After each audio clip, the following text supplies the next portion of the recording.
afin que la parole qui parle soit perle aux yeux de ceux et celles qui savent écouter. Mais nous, c'est mal. Ils disent qu'on ne fait que parler. Père, pardonne-leur, car ils ne savent pas ce qu'ils parlent. Je ne parle pas pour plaire, non. Je parle pour que ma parole te parle, t'appelle, t'interpelle, te percute, t'apaise. Appelle-moi harmonie, ou si tu veux, harmonie. Progression africaine, accord de longue haleine, harmonie. Je suis l'énergique, la vigile des après, harmonie. La tempérance aussi, quand ça sent le roussi, je suis harmonie.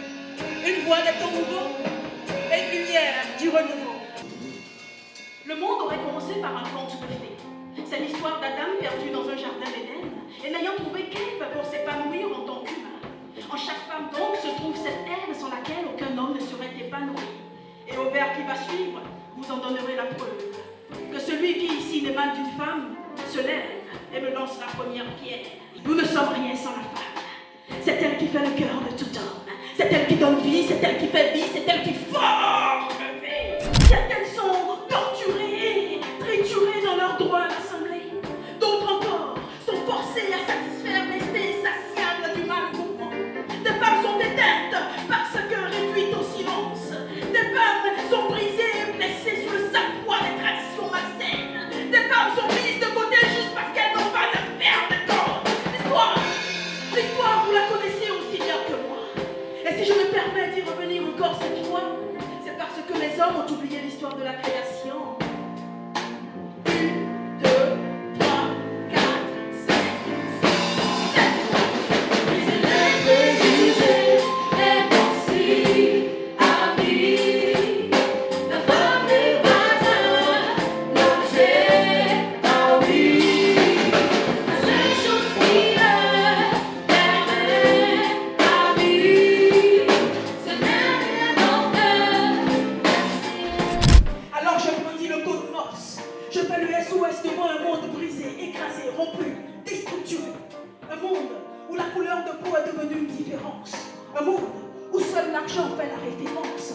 Un monde où l'humanité perd de plus en plus son sens. Un monde où la justice devient un fait banal.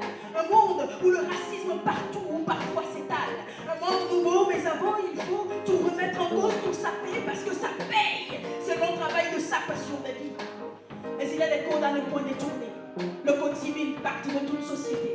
Le code de la vie, le droit à l'oubli, le droit d'être acheté. Mais en attendant, et même si ça demandera du temps pour tous ces codes tordus, moi je vais être peut-être tué. Dans ma vie, j'ai connu assez de femmes, mais à une seule, mon existence doit sa flamme.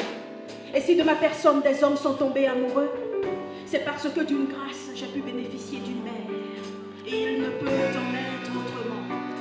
Lorsque d'un cœur heureux, je suis le fruit d'une dame de fer.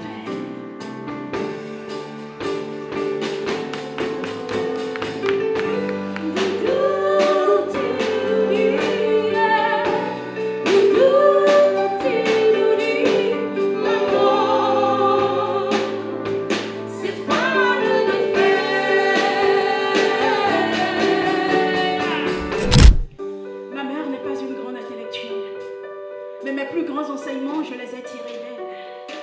Maman n'est pas une enseignante non plus, mais sa bonne pédagogie m'a appris beaucoup plus.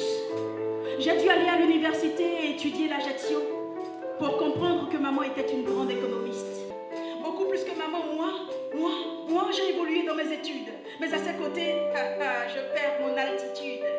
Ma mère n'est point comparable, et si elle devrait l'être, Marie en serait la rivale.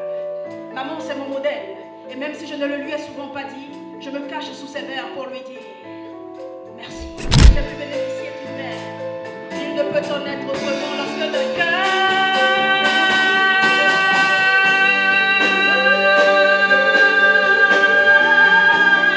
Tout seul, je suis le fruit d'une dame de fer. Je suis le fruit d'une dame de fer. L'amour en t'aveugle, c'est vrai, mais à un moment, il faut bien ouvrir les yeux. Tu devrais partir, et cette bourse pour toi, on le voulait. Bientôt 2 ans, mais mon corps ne voit que du feu. des yeux près du cœur, mais sache quand même que tu brises mon corps. Loin des yeux près du cœur, mais sache quand même que tu brises mon corps. Tu n'es pas là et mon corps prend un coup. Il se brise peu à peu et il n'y a que toi pour le recoudre. Je lis tes écrits dans mon écrin et je crie en silence ma crainte. Car même le cran de croiser nos corps via l'écran s'écrase, car ce n'est qu'en live que mes lèvres se livrent aux tiennes pour se sentir bien.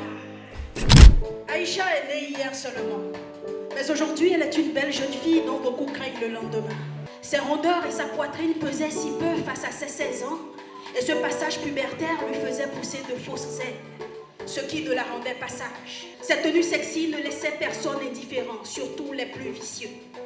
Malgré les tentatives de sa mère, déjà veuve, de la ramener sur le bon chemin, la tentation du gain facile lui tendait plus la main. Aïcha se faisait ce mood pour être à la mode et se foutait de la culture du mind. Le corps qui court vite vers le sexe perd souvent la tête et ne se rappelle du cri du cœur que lorsque la peine du plaisir fait sa fête.